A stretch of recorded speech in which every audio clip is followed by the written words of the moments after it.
PlayStation Lad! Okay, you're new here, so I'll explain. I scream your name, you scream my name, we exchange insults back and forth, talking about how our companies are better, and then we go into what games we're gonna play. So, begin. PlayStation Lad! What now? I don't have to do all of that. Everyone already knows PlayStation is better than Nintendo. We beat you in the 90s, the early 2000s, but not the late Shewels. That was a fluke. Besides, everybody already knows PlayStation is superior. You want to put that to the test against one of the greatest Nintendo games ever made? Super Mario 64? Not as good as this. Where at least my mascot stayed loyal. We do not speak of that! Super Mario 64 starts off as pure delight from the moment you turn your console on. From the innovative main menu to having full slots to choose between. You get sucked right into the magic, seeing Mario in 3D for the first time in gaming history. The controls are fluid and easy to master. The gameplay above all things is fun with a jump, stomp, punch, and other such buttons. You have different ways to take out enemies than you ever did before. And the entire goal is to collect power stars to open up other locked doors in the castle. And unlike Crash Bandicoot, you have a central hub you can explore in between stages. Whatever not, Crash Bandicoot is clearly the better overall experience. With better graphics, 3D windows, controls, and a clever password system, Crash has a spin attack and a jump to take out enemies.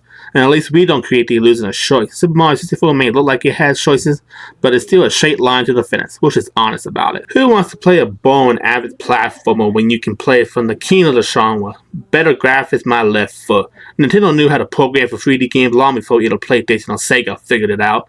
There are no growing pains to this game. Once again, Mario revolutionized the platforming genre, but Crash Bandicoot simply rides his coattails. Sorry bro, but Crash Bandicoot is his own character and he's riding nobody's coattails. Stages are fun and colorful and challenging. Any casual can play a Mario game, but only the elites can hang with Crash. Casual?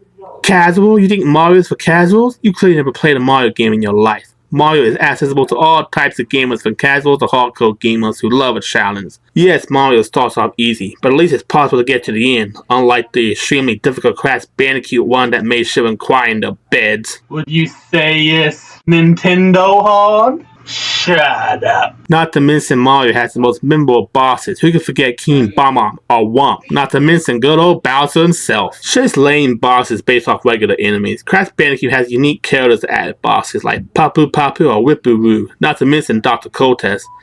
Also, we have some banging tracks that will live rent-free in your head long after you played the game. Oh, you do not want to challenge me on music. But I do.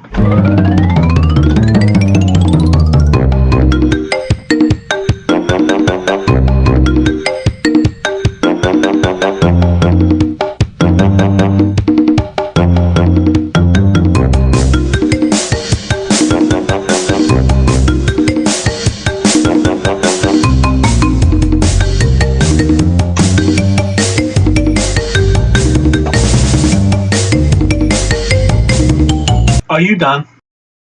Okay then.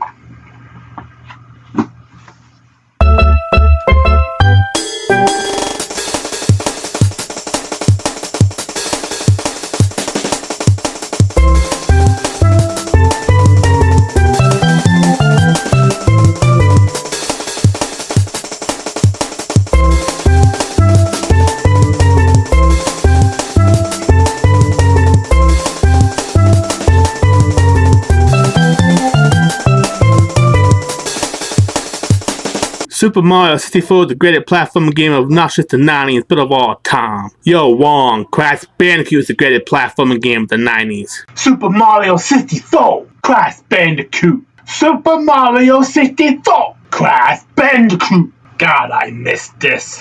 What? Nothing. Look, we are programmed to disagree, so let's lead it to the best quantity of choices in the world.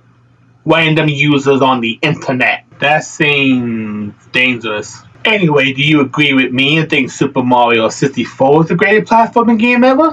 Or do you agree with PlayStation Lad and think that Crash Bandicoot is the best platforming game ever? Let us know in the comments. Until next time, I'm the Nintendo guy. And I'm the PlayStation Lad. And this has been Nintendo vs. PlayStation. Hit it!